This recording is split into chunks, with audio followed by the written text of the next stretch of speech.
Bismillahirrahmanirrahim. Assalamualaikum warahmatullahi wabarakatuh. Alhamdulillah Rabbil Alamin. Wabihi nasta'inu ala umuri dunya waddin. Wassalatu wassalamu ala ashrafil anbiya'i wal mursalin, Nabina Muhammadin wa ala alihi wa sahbihi ajma'in. Ya ayyuhalladzina amanu taqullaha haqqa tuqatih wa la tamutunna illa wa antum muslimun.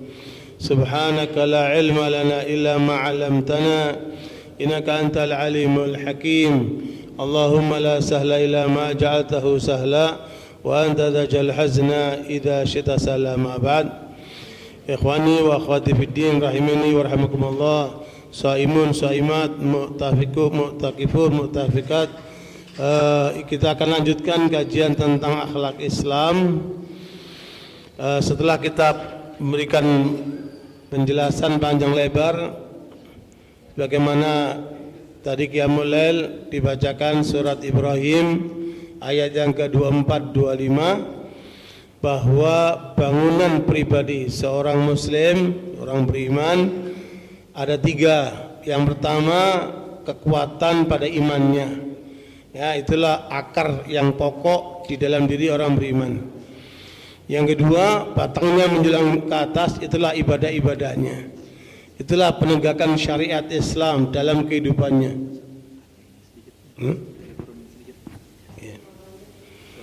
Ya. Oke, coba ya. Kemudian yang ketiga baru buahnya, yaitu akhlak mulia. Sekarang kita akan membahas tentang akhlak dalam Islam. Yang pertama adalah firman Allah Subhanahu wa taala agar kita berakhlak mulia pada ayat ke-83 surat Al-Baqarah. Allah katakan wa qulu lin-nasi husna. Silakan dilihat surat Al-Baqarah ayat 83.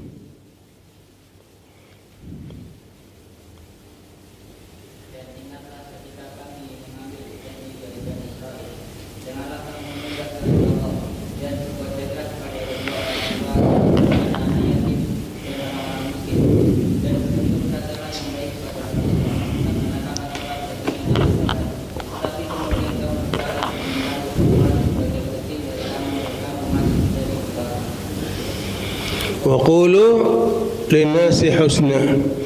Ya, berkatalah yang baik kepada manusia. Ibnu Katsir menafsirkan ayat ini, ay kalimuhum thayyiba waliyinu lahum janiba wa yadkhul fi dzalika al-amru bil ma'ruf wan nahyu 'anil munkari bil ma'ruf. Jadi kata Ibnu Katsir, tafsir ayat ini, bicaralah dengan manusia dengan cara yang baik, lembutkanlah sikapmu kepada manusia, dan lakukan amar ma'ruf dan nahi munkar juga dengan cara yang baik, sehingga orang itu tidak tersinggung, sehingga orang itu mudah untuk menerima.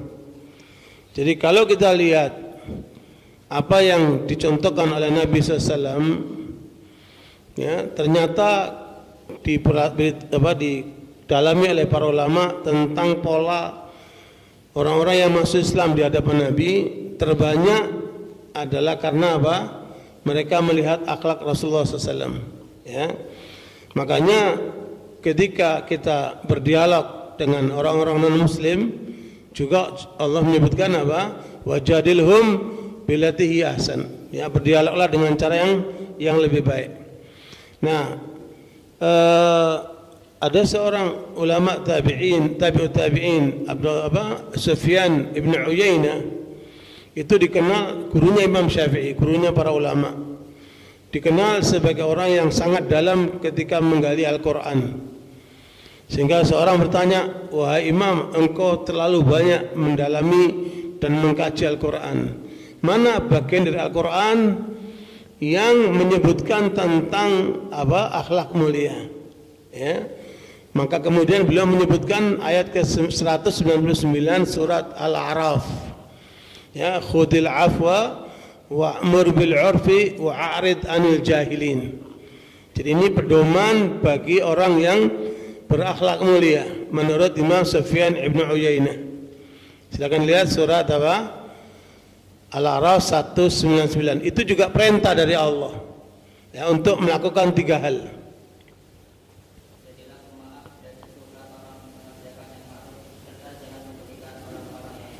Ya, jadilah pemaaf. Dan itu bukan mudah.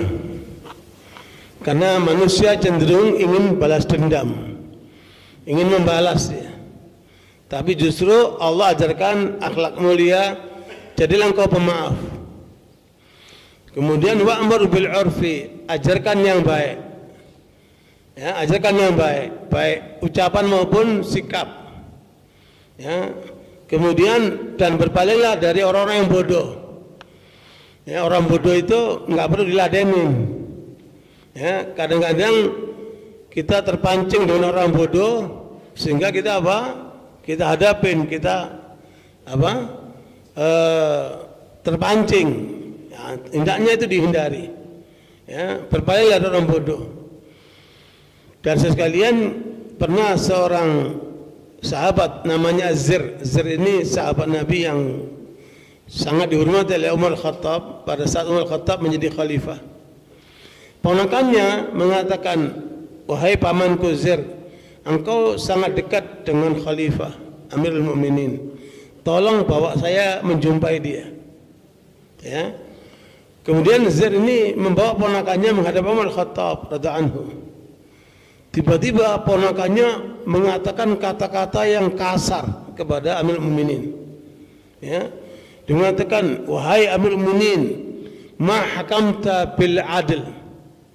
Ya, ma hakamta bil adl wala qasamta bil jazal. Jadi wahai al-mu'min, kamu tidak menetapkan hukum secara adil dan kamu tidak membagi harta secara merata. Umar apa? Terpancing dengan omongan orang ini. Ya. Pada saat Umar bereaksi mau memukul apa? Si ponakan Zir, kemudian Zir ini sahabat Nabi membacakan ayat itu. Khudil afwa wa'mur bil 'urfi wa'arid 'anil jahilin wa hadza minal jahilin. Ya. Kata Zir membacakan itu, berikan permaafan, bicara yang baik, ya, dan berpalinglah dari orang bodoh. Ini orang termasuk orang bodoh. Langsung Umar terdiam. Ya. Begitulah sikap seorang mukmin. Bila dibacakan ayat, maka dia apa? Mengambil pelajaran. Ya, begitu yang kemudian menjadi contoh buat kita semuanya. Karenanya ada seorang sahabat, seorang pembesar Taif, ya, seorang Kristen, pimpinan masyarakat Kristen, dia raja di kaumnya, namanya Adi bin Hatim. Ya, dia wilayah Syam sana. Wilayah apa? Syam. Dia ini Kristen. Ya. Kemudian dia berjumpa dengan pembesar umat Kristen. Ketika mendengarkan adanya Nabi Muhammad SAW menyampaikan dakwah, suatu kali dia ingin berjumpa dengan Nabi. Dia datang ke Madinah dan kemudian menjumpai Nabi. Nah, Rasulullah SAW tahu orang ini pembesar di kaumnya. Oleh Nabi dihormati, kemudian diajak ke rumahnya. Dalam perjalanan itu dia menyaksikan gerak-gerik Nabi. Bagaimana masyarakat Madinah itu menyampaikan keluhan-keluhannya kepada Nabi. Ya, ada yang kesulitan makan, ada yang kesulitan pekerjaan dan sebagainya. Dan Nabi menyikapi dengan cara lembut kepada mereka semuanya. Yang tidak ditemukan oleh Adi bin Hatim pada para pembesar-pembesar di semua tempat yang dia temui, terutama kaum Nasara. Maka Adi bin Hatim mengatakan, ini bukan akhlaknya para raja-raja, ini akhlaknya para nabi, ini akhlaknya utusan Allah. Ya. Nah, ketika berdialog di rumah itu, Rasulullah memberikan semacam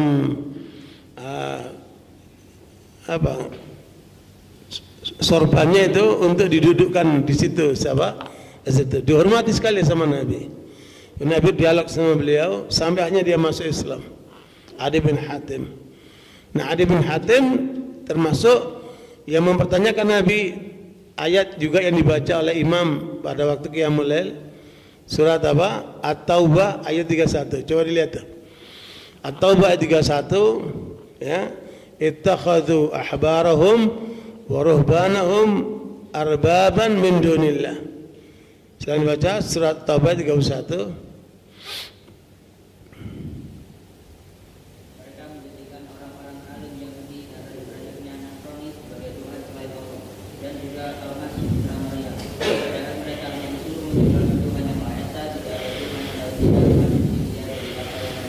Nah, bagi Azir ini, bagi siapa? Adi bin Hatim, ayat ini terasa sulit dipahami. Kok disebutkan orang Yahudi menuhankan rahbinya, orang Kristen menuhankan pendetanya, dan itu tidak dialami oleh Adi bin Hatim. Dan Adi bin Hatim ini sekali lagi adalah tokoh Kristen yang masuk Islam.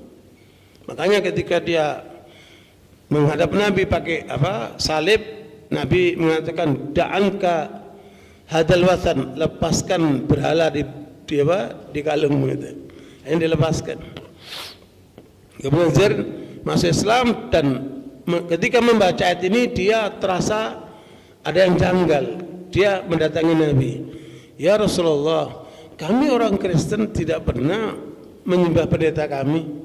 Kok ada ayat seperti ini? Kata Rasulullah, bala, iya, kalian menyembah pendeta kalian. Bukankah pendeta kalian mengharamkan yang dihalalkan oleh Allah?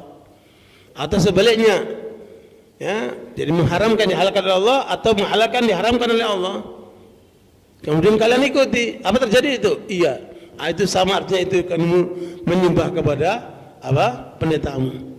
Ya, jadi hak menghalalkan mengharamkan hanya milik Allah Subhanahu Wa Taala. Tapi ketika itu dilakukan oleh pendeta atau rahbi, maka dia ketika ditaati dengan perilakunya itu sama dengan menyembahnya.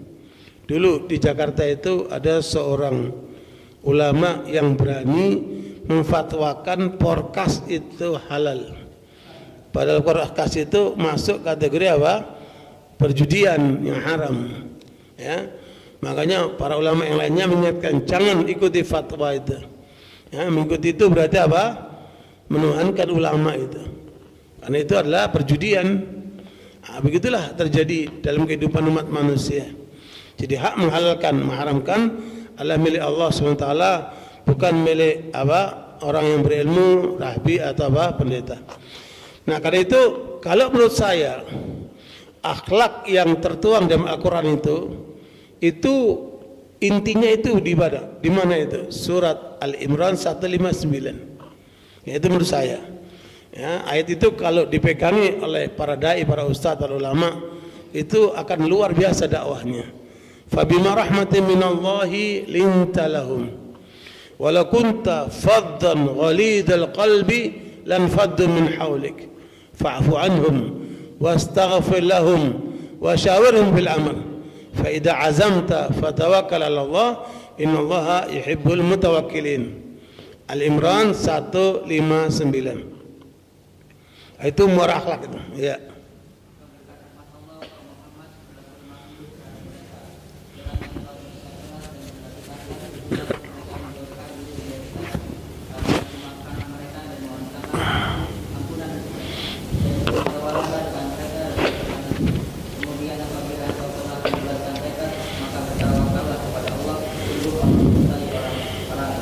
Jadi itu perintah Allah kepada Muhammad SAW. Karena rahmat Allah maka bersikaplah lembut. Maka Nabi menjadikan itu sebagai panduan bagi umat Islam. Ma wudi'al linu fi syai'in illa wazana wa ma wudi'a syiddatu fi syai'in illa washana. Tidaklah kelembutan ditaruh di satu tempat kecuali dia akan menghias. Dan tidak ada satu kekerasan ditaruh satu tempat kecuali dia akan merusak. Maka sikap orang beriman harus lembut. bukan sikap keras. Apalagi sesama orang Muslim. Ya, tidak jarang kita lihat sesama orang Muslim berantem, dialog dikit, kemudian apa? Ribut. Padahal tidak seperti itu ajaran Islam. Sesama orang beriman, sama orang Muslim justru harus apa? Lembut. Sebagaimana pada ayat 29 surat Al-Fatah, Muhammadur Rasulullah waladina ma'ahu asyidda'u 'alal kuffari ruhama bainahum. Ya, justru harus ada kasih sayang antara orang Islam ini. Ini beda pendapat, udah serang-serangan. Ya. Kemarin saya lihat di YouTube ada seorang ngangkat potongan ceramah saya, kemudian diadukan ke seorang ustadz, kemudian ustadz itu mengomentari, tetapi kemudian di bawahnya ditulis pantesan ditangkap Densus 88. Ya, jadi cara diadu domba ini antara ustadz sama ustadz ini kan. Padahal ceramah saya itu terkait dengan peristiwa Ahok 2016 apa itu. Ya, diangkat sekarang nih, baru berapa bulan lalu itu. Ini ada apa nih? Ya, dan tidak ada konfirmasi dan nggak lihat secara utuh, potong-potong aja begitu. Ya, dan ustadz itu juga terpancing juga mengomentari hal-hal yang nggak benar. Jadi saya sekalian begitulah keadaannya nih. Terus gimana akan terjadi perdamaian? Gimana akan terjadi persatuan? Kalau orang-orang yang menuntut ilmunya ya kayak begitu tuh. Ya, makanya kita jangan terpancing. Ya, saya nggak terpancing, saya biar aja udah iklan gratis. Ya. Jadi saya sekalian makanya, apalagi kita masuk Ramadan nih, itu terjadi kayaknya pada Ramadan atau sebelum Ramadan, saya nggak tahu itu. Ya, saya dapat kiriman dari banyak pihak. Jadi sekalian itulah keadaan. Ya, tidak menggambarkan akhlak yang benar. Padahal akhlak kita apa? Tabayun, ya, ziarah, dialog, mencarikan keadaan. Nah, ini semua keadaannya sudah jauh dari keadaan seperti itu. Makanya tentunya kita hindari yang seperti itu. Ya. Pada ayat ke-54 surat Al-Maidah itu juga Allah tetapkan, ya ayyuhalladzina amanu may yartadda minkum an dinihi fasawfa ya'tillahu biqaumin yuhibbuhum wa yuhibbuna adzillatin 'alal mu'minin 'izzatin 'alal kafirin yujahiduna fi sabilillah wa la yakhafuna lawmata laim. Ya, coba lihat tuh Al-Maidah 54.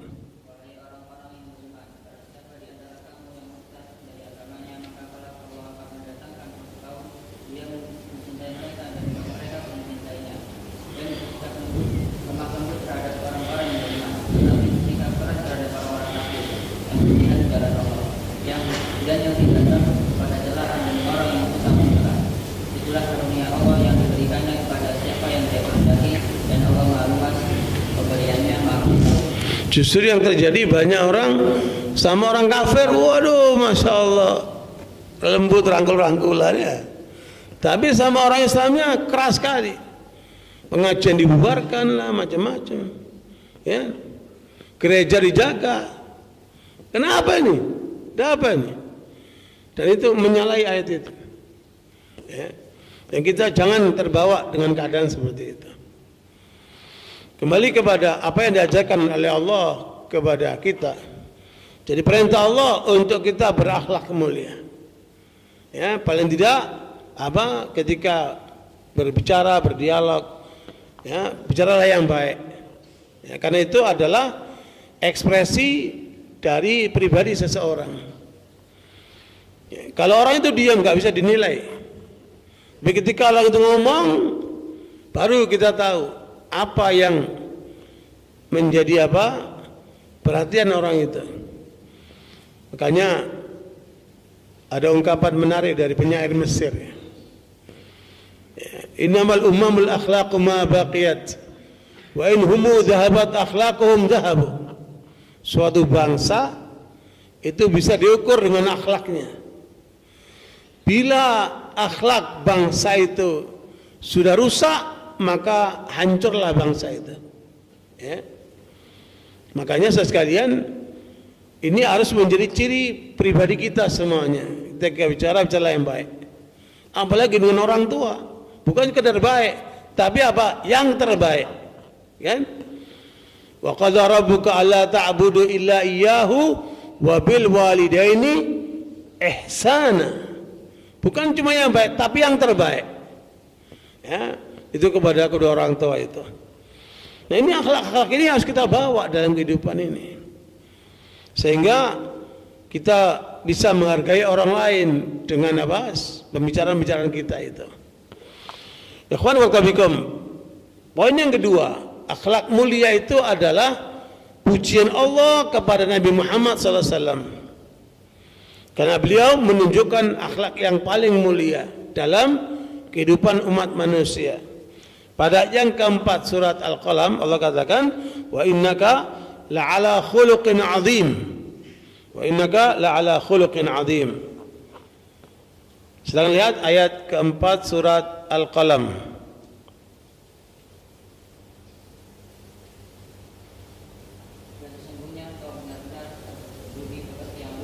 Kemarin sudah kita bahas khalq itu ciptaan zahir, khuluq itu apa? Kandungan yang terdalam di dalam diri orang itu. Ya, itulah akhlak itu. Dia menancap di dalam dirinya. Ya, kemarin sudah kita bahas karena apa? Motivasi, dinamo penggerak dari keimanannya dan membentuk karakternya dan cara berfikirnya. Sehingga keluarlah sikap-sikap yang baik itu. Baik ucapannya maupun perbuatannya. Nah, Ibnu Abbas menafsirkan ayat itu, wa innaka la'ala khuluqin azim. Kata Ibnu Abbas, innaka ala dinin azim wa huwal Islam. Sungguh engkau berada di atas agama yang agung, itulah Islam. Makanya ciri orang Islam apa itu? Akhlak mulia. Ya. Alhamdulillah kita praktekkan ketika kita hidup di tengah orang-orang kafir. Ya, di perusahaan orang bule semuanya. Saya pertama kali Muslim di lingkungan itu. Kulit coklat ini, semuanya orang bule. Semuanya kafir. Saya Muslim. Tapi saya membawa misi untuk bagaimana saya mendakwai mereka itu. Ya, dan luar biasa ketika kita ketemu mereka selalu senyum. Sementara orang-orang kafir itu yang ada di Australia waktu itu, dari Senin sampai Rabu nggak ketemu orang senyum. Ya, tegang hidup mereka itu, luar biasa. Makanya di sana banyak orang botak bukan karena pinter, stres. Ya, kalau di sini orang botak pinter-pinter ya. Subhanallah itu. Makanya sikap kita menunjukkan apa cara kita berislam.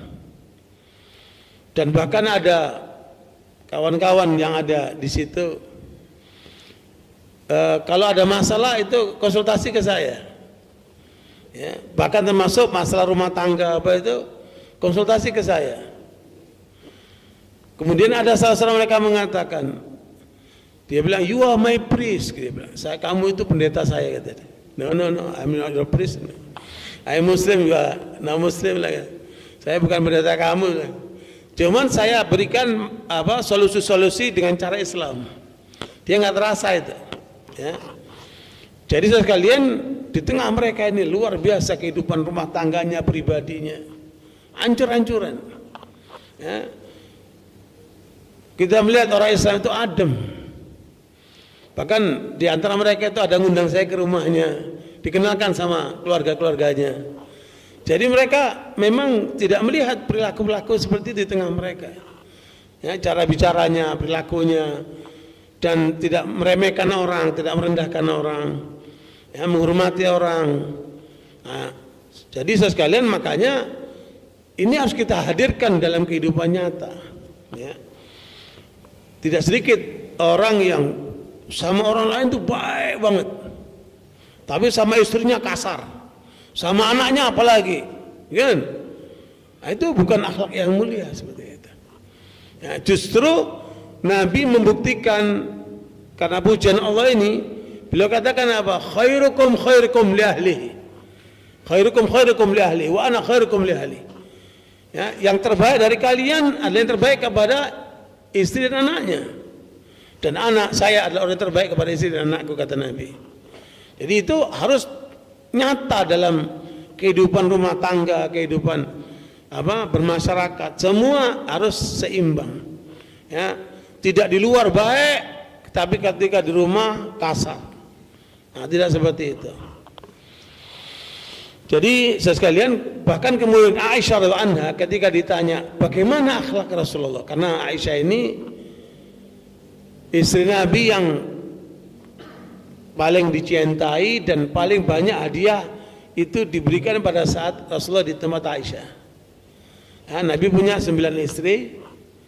Satu istrinya yang paling tua namanya Saudah, itu dia sudah merasa tua sehingga dia berikan hak malamnya untuk Aisyah.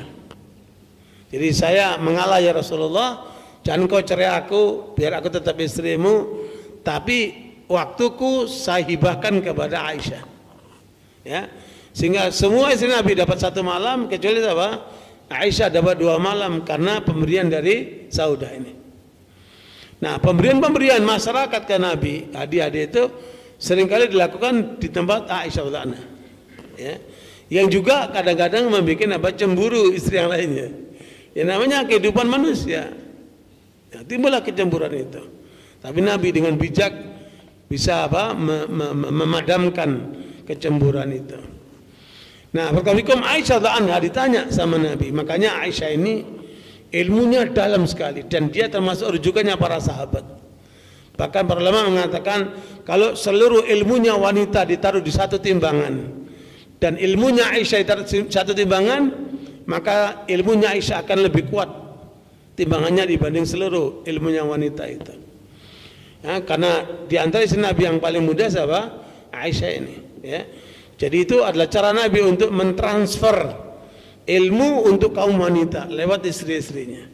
Ya, termasuk lewat Aisyah radhiyallahu anha. Nah, Aisyah ini ditanya, ya, bagaimana akhlak Rasulullah itu? Apa jawaban Aisyah radhiyallahu anha? Fa inna khuluq Nabi sallallahu alaihi wasallam kana al-Qur'an. Jadi akhlak Rasulullah itu adalah apa? Al-Qur'an. Jadi kalau Anda ingin lihat akhlak Rasulullah, pelajari Al-Qur'an itu. Ya, di mana di situ ada kebaikan harus dijalankan, Nabi jalankan. Di mana ada keburukan yang harus hindarkan, Nabi hindarkan. Ya, jadi akhlak Rasulullah apa? Al-Quran. Makanya Nabi mengatakan ahlul Quran ahlullahi wa khasatuh. Ya, orang yang ahli Quran, baik dia membacanya, mentadaburinya, mengamalkannya, mengajarkannya, mendakwakannya, itu dianggap keluarga bagi Allah. Ya, dia dianggap keluarga bagi Allah. Sehingga perilaku mereka itu menunjukkan gambaran dari Al-Quran itu. Ya. Dan kita menyaksikan ahli Al-Quran itu luar biasa akhlak mulianya. Saya punya guru, itu istrinya 4, tinggal satu rumah, anaknya 19. Dari rumahnya sampai ke tempat ngajar itu beliau jalan kaki. Saya bilang, saya kenapa nggak naik bis atau naik taksi? Ya. Kok jalan kaki? Kan jauh itu. Ya. Kata beliau, kalau saya naik bis banyak maksiat, kata dia. Tapi kalau saya naik taksi mahal. Saya punya istri banyak, anak banyak. Makanya saya jalan kaki. Dari rumah ke tempat ngajar saya bisa khatam 6 juz. Ahlul Quran. Wajahnya mirip seperti Syekh Abdullah Azzam. Sampai saya bilang, saya wajah antum ini mirip Syekh Abdullah Azzam. Beliau bilang rahimallahu akhi Abdullah Azzam. Ya. Waktu itu umurnya masih 42 tahun. Beliau itu luar biasa akhlaknya itu. Satu hari saya datang ke rumahnya, ya, disambut sama beliau dan anak-anaknya, makanan melimpah. Dan yang paling menarik, setiap kali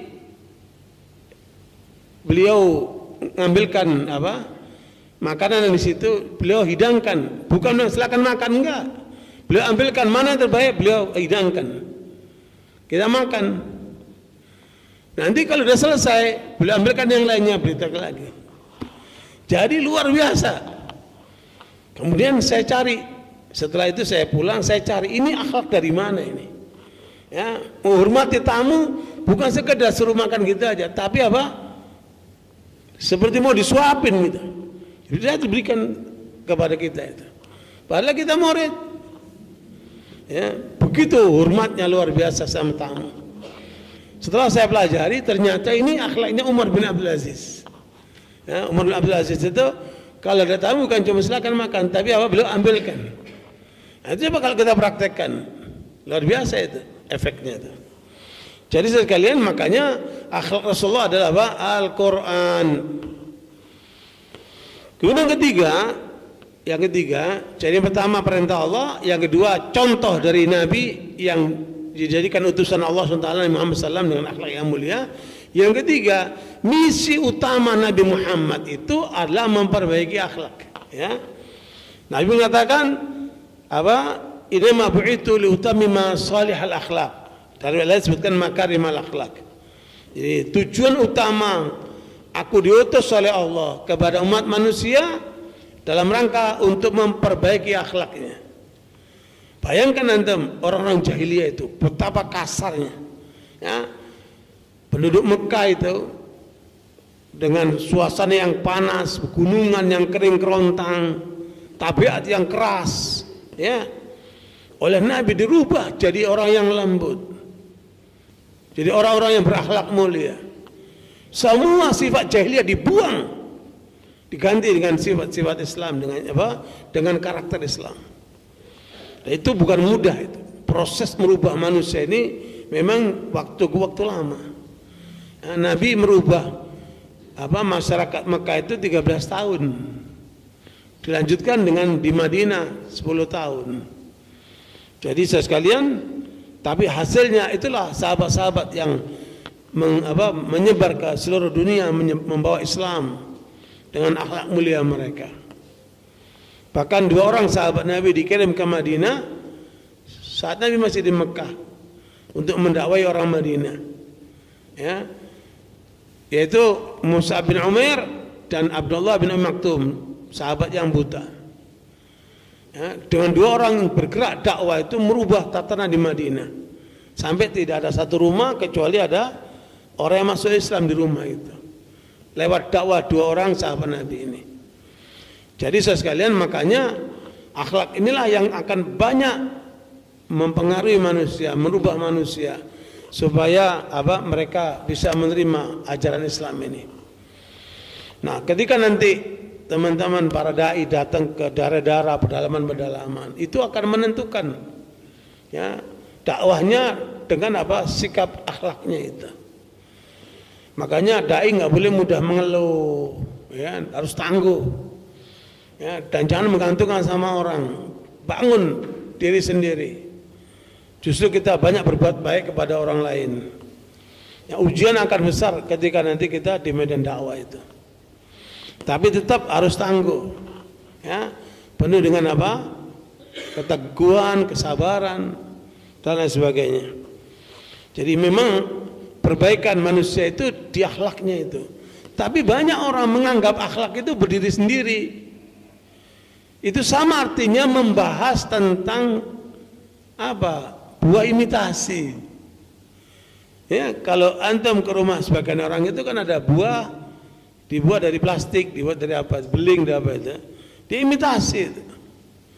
Ya, akhlak yang tidak muncul dari iman dan ibadah itu pasti imitasi. Ya, makanya kita jangan tertipu dengan penampilan orang. Sebab kalau akidahnya benar, ibadahnya benar, itu pasti akhlaknya benar. Kalau ada akhlak yang nggak benar, itu pasti ada masalah imma di ibadahnya atau imma di akidahnya. Karena ini satu rangkaian, seperti pohon kurma. Nggak mungkin buah kurma itu muncul tiba-tiba ada buah kurma tanpa pohon dan akarnya. Ya, itu apa? Satu rangkaian. Maka membangun akhlak berarti apa? Membangun kepribadian manusia seutuhnya. Nah, itu akan teruji ketika kita berada di lingkungan orang-orang kafir. Ya, kita berada di lingkungan orang kafir itu baru akan kita teruji itu. Bagaimana akhlak kita itu? Makanya tidak boleh kita terpengaruh oleh mereka, tapi justru kita mempengaruhi. Ya, pribadi yang kuat dia membawa pengaruh ke orang lain, bukan dia terpengaruh. Ya. Apalagi sekarang berada di zaman dominasi peradaban Barat, ya, yang luar biasa. Pribadi-pribadi lemah akan dapat mudah dipengaruhi sampai dia menyatu dengan pola kehidupan Barat itu. Ya, makanya diperhatikan cuma rambutnya, diperhatikan cuma bajunya, penampilannya, gayanya. Kadang-kadang sampai kepada apa namanya? Tatonya, ya. Gaya-gaya hidupnya. Hati-hati itu. Kita jangan mengikuti akhlak orang-orang kafir itu. Nah, ikutilah akhlak yang diajarkan oleh Nabi Muhammad SAW, karena itu yang terbaik. Makanya kitab Al-Adabul Mufrad yang dibaca oleh kawan-kawan di sini itu bagus sekali untuk dimasyarakatkan. Imam Bukhari secara khusus menulis kitab Al-Adabul Mufrad dalam rangka untuk memperbaiki akhlak masyarakat. Ya, dan itu bagus kalau kita terus populerkan nanti di masyarakat kita, kajian-kajian kita itu, supaya mengetahui bagaimana adab-adab dalam Islam yang diajarkan oleh Rasulullah SAW dan para sahabatnya dan para ulama pada umumnya. Ya. Nah, barakallahu saudara sekalian, itu yang ketiga. Misi Islam utamanya apa? Memperbaiki akhlak manusia. Ya. Makanya sekolah-sekolah itu, baik mulai SD, TPA, atau kemudian TAUD, atau SD, SMP, SMA, sampai Ma'had Ali, sampai perguruan tinggi, ya, yang akan menentukan apa? Akhlaknya. Outputnya itu apa? Akhlaknya itu. Kalau output akhlaknya nggak bagus, berarti pendidikannya nggak bagus. Tapi kalau akhlaknya bagus, berarti apa? Hasilnya pendidikannya bagus tuh. Nah, itu outputnya itu apa? Akhlak itu. Kemudian keempat, Allah memerintahkan kita untuk mengikuti akhlak Nabi SAW. Kalau tadi yang kedua tadi kan pujian Allah kepada Nabi. Sekarang yang keempat, kita disuruh oleh Allah untuk mengikuti jejak Nabi Muhammad SAW. Pada ayat 21 surat Al-Ahzab, laqad kana lakum fi Rasulillahi uswatun hasanatun liman kana yarjullaha wal yawmal akhir wa dzakarallaha katsira. Ya, surat Al-Ahzab ayat 21 itu ketetapan Allah kepada kita umat Islam untuk mengikuti akhlak Nabi Muhammad sallallahu alaihi wasallam. Baik dalam dirinya, pribadinya, dalam kehidupan rumah tangganya, dalam masyarakatnya, ya, dalam hubungannya dengan Allah. Maka itu akan harus menjadi panduan kita. Kemarin sudah kita terangkan dalam kajian Sirah Nabawiyah ada namanya Asy-Syama'il. Asy-Syama'il Al-Muhammadiyah, seperti itu Imam At-Tirmidzi itu akan menggambarkan bagaimana spesifik tentang akhlak Rasulullah SAW. Silakan dibaca Al-Ahzab ayat 21.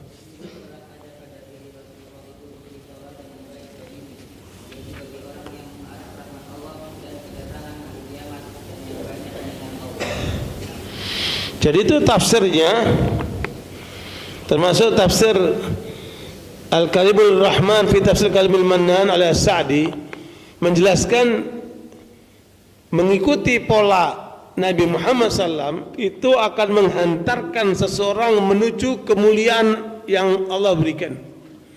Ya, Allah angkat derajat Nabi Muhammad itu sampai kata Allah, wa rafa'na laka dzikrak.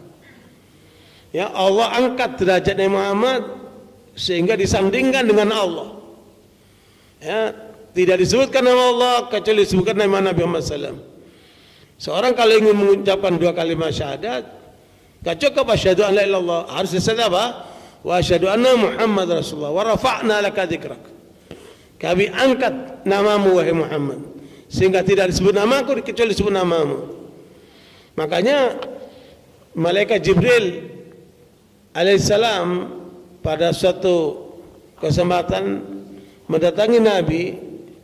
Nabi sedang naik undakan di mimbarnya, mengatakan amin, amin, amin. Sambil naik undakan itu 3 undakan, dia mengatakan amin. Ada apa kok tiba-tiba Nabi mengatakan amin? Dia mengatakan barusan malaikat Jibril mendatangiku dan mengatakan syaqiyun abdun adraka Ramadan wan salakha minhu wa lam yaghfar lahu faqultu amin. Kata malaikat Jibril, celaka seorang hamba bila masuk Ramadan sampai selesai Ramadan tidak terampunkan dosa-dosanya.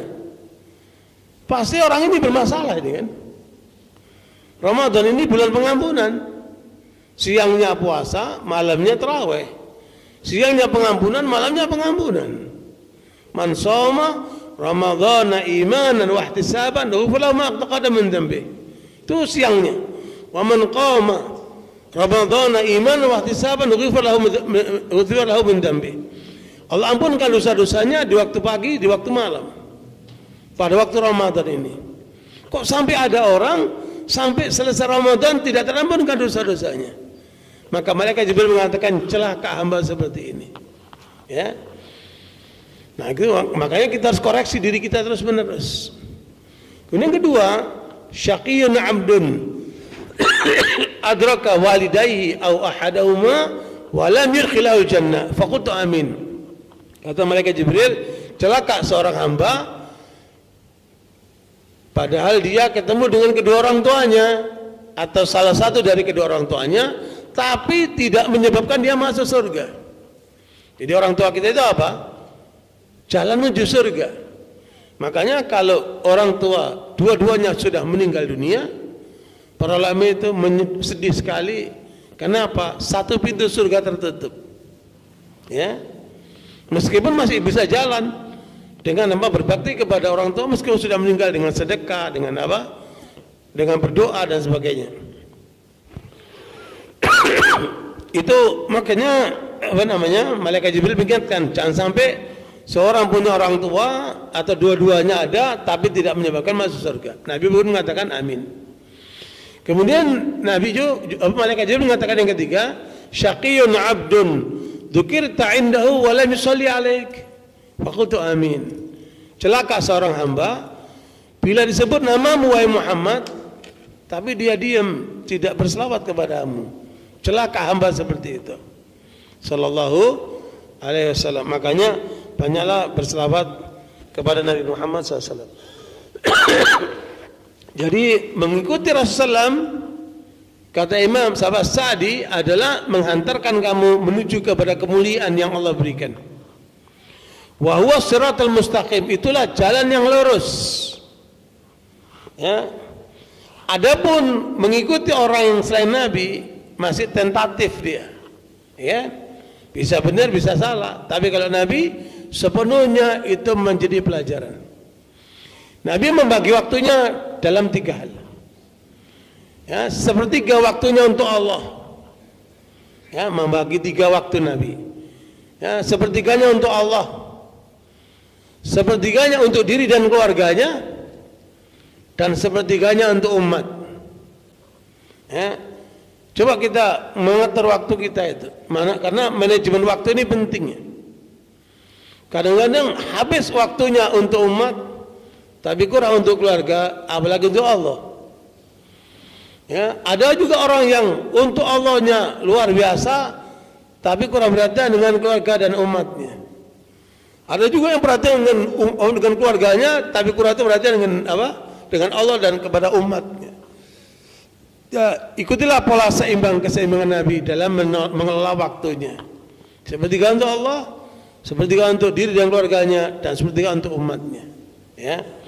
Nah, karena itu barakallahu saya sekalian, adapun kata Syekh Sa'di, bila kita mengikuti orang lain, apalagi orang kafir, kan? Maka yang terjadi adalah apa? Tolak dan keburukan. Berapa banyak dulu ulama-ulama, para tokoh, para intelektual kagum dengan Dale Carnegie. Dale Carnegie ini seorang sosiolog ahli komunikasi. Dia menulis buku How to Influence the People. Bagaimana Anda mempengaruhi orang sehingga menjadi buku marketing, buku pendekatan kepada orang dan sebagainya. Diterjemahkan ke dalam bahasa Arab dan termasuk banyak ulama yang tertarik dengan apa yang ditulis di buku itu. Saya sudah baca 2 buku karangan ulama di Saudi yang tertarik dengan Dale Carnegie ini. Ya.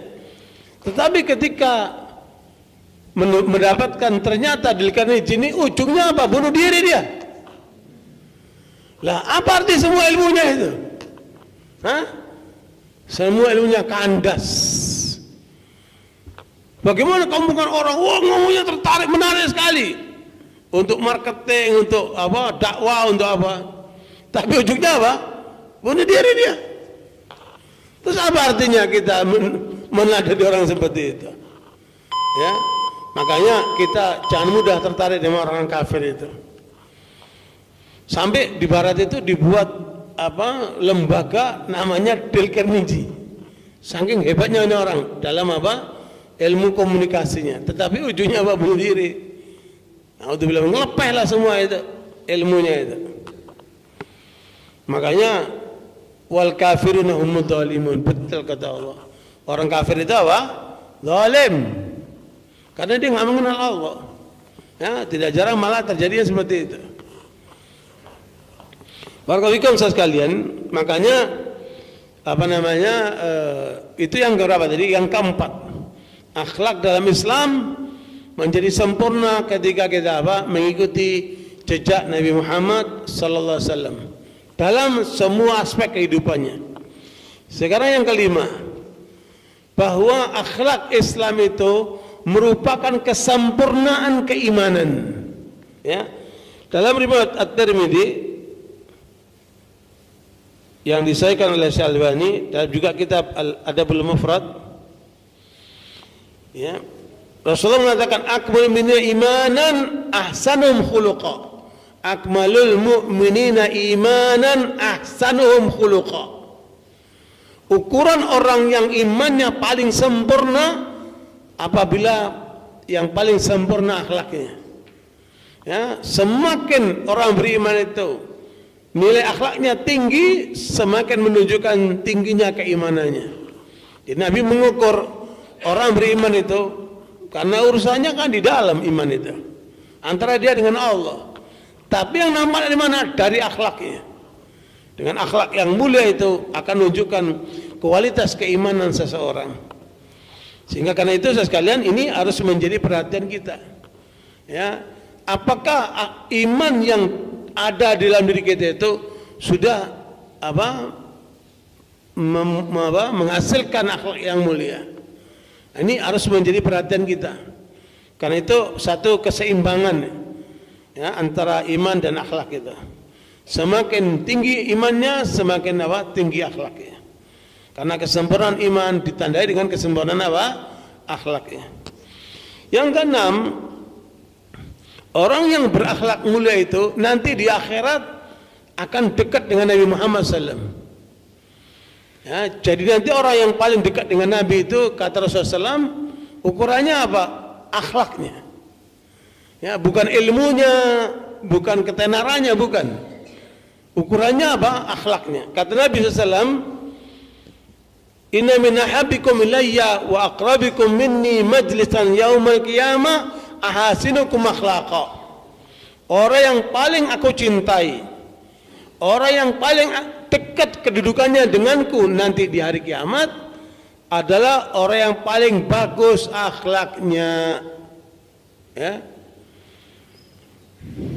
Ini adalah panduan. Kalau antum lihat dari peristiwa-peristiwa para sahabat itu, berapa banyak dari mereka itu yang menginginkan di akhirat akan berjumpa dengan Nabi SAW.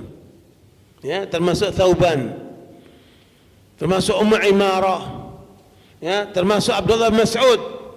Itu riwayat-riwayatnya yang menunjukkan betapa rindunya mereka ini untuk bisa menyertai Nabi nanti di surga. Jangan sampai di dunia kumpul sama Nabi, nanti di surga nggak kumpul.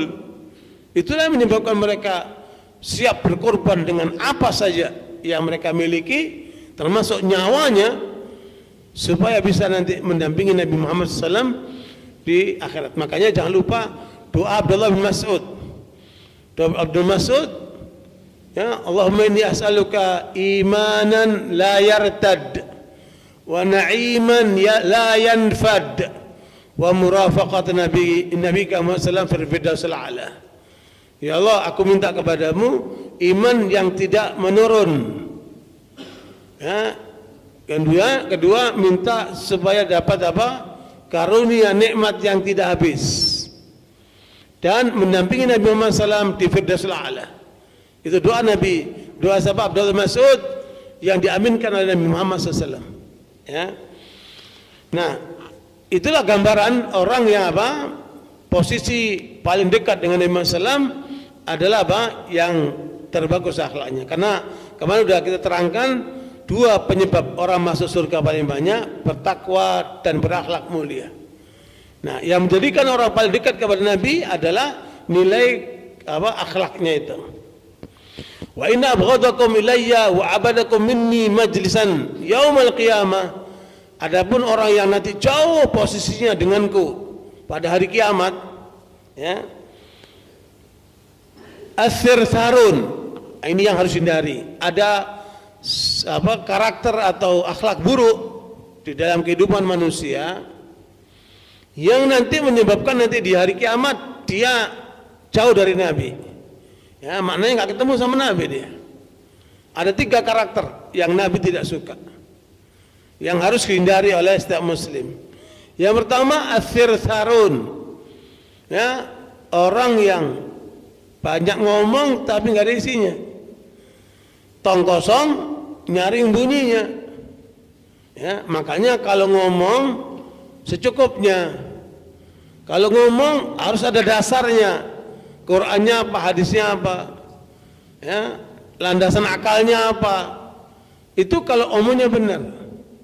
Tapi kalau ngomongnya cuma ngeblaf, ngomongnya apa? Asal jeplak, ya, ujungnya nanti dia bakal menyesal juga. Dan omongan yang seperti itu omongan nggak berguna. Ya, makanya ini dibenci sama Nabi. As-sirsarun, banyak ngomong tapi nggak ada isinya, tong kosong nyaring bunyinya. Ya. Kedua adalah al-mutasyaddiqun. Al-mutasyaddiqun ini kalau ngomong nyakitin, kalau ngomong nyelekit dia, kalau ngomong apa? Menyinggung dia. Ya. Kalau ngomong mengganggu dia dengan omongannya itu. Orang nggak suka karena omongannya itu pahit. Ini ada orang jenis seperti ini, makanya perilaku ini harus kita hindari. Ya, jangan ngomong yang menyakitkan hati orang. Baru yang ketiga al-mutafaihiqun. Para sahabat tahu apa itu sirsarun. Banyak ngomong yang nggak ada isinya tahu. Ngomong menyakitkan tahu. Tapi apa itu al-mutafaihiqun? Para sahabat tidak tahu apa itu mutafaihiqun. Sehingga mereka bertanya, "Ya Rasulullah, qad alimna sirsarun wal mutasyaddiqun, famal mutafaihiqun?" Ya, apa maksud mutafaihiqun ini? Para sahabat nggak paham. Makanya karena mereka tanya. Nabi menjawab, al-mutakabbirun, orang sombong.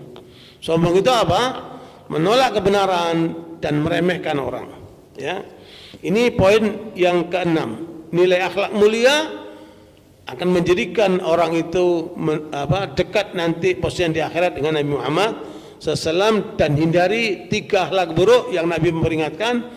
Banyak ngomong yang ada gunanya, kemudian apa? Ngomong yang menyakitkan, dan sombong. Sombong ada 2 ya, menolak kebenaran dan meremehkan orang. Nah, itulah orang yang sombong itu. Kemudian yang terakhir adalah ucapan Nabi SAW bahwa nanti yang menjadi pemberat timbangan di akhirat itu adalah akhlak yang mulia. Ya. Jadi ayatnya dibaca oleh imam kita, ya, betapa nanti di akhirat akan ada orang yang timbangannya berat ada timbangannya ringan, ya. Timbangan berat ini apa nih? Paling besar karena akhlak mulianya. Ya, Nabi mengatakan apa? Innal mu'mina la yudriku bi husni khuluqihi darajat as-sha'imil qa'im. Orang mukmin yang akhlaknya bagus, itu dengan akhlaknya dia bisa mendapatkan pahalanya orang puasa dan qiyamul lail. Saking tingginya nilai akhlak itu. Ini berarti motivasi supaya kita berakhlak mulia sehingga mendapat pahalanya orang puasa dan pahalanya apa? Orang qiyamul lail, ya. Wa qala aidan, dan juga Nabi mengatakan, "Ma min syai'in athqal fil mizani min husnul khuluq." Ini kalau tadi riwayat Abu Dawud dengan sanad yang sahih li ghairihi.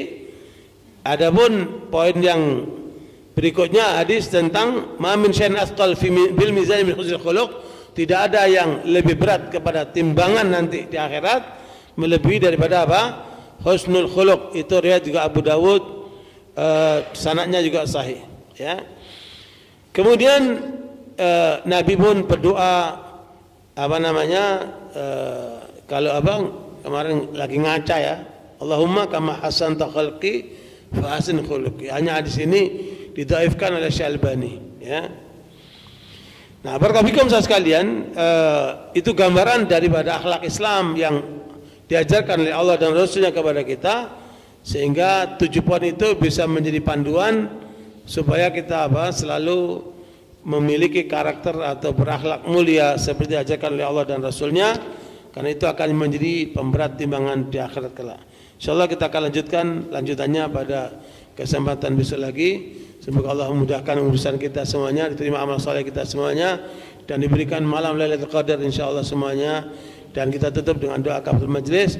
Subhanakallahumma wa bihamdika asyhadu an la ilaha anta astaghfiruka wa atubu ilaik. Walhamdulillah, wassalamualaikum warahmatullahi wabarakatuh.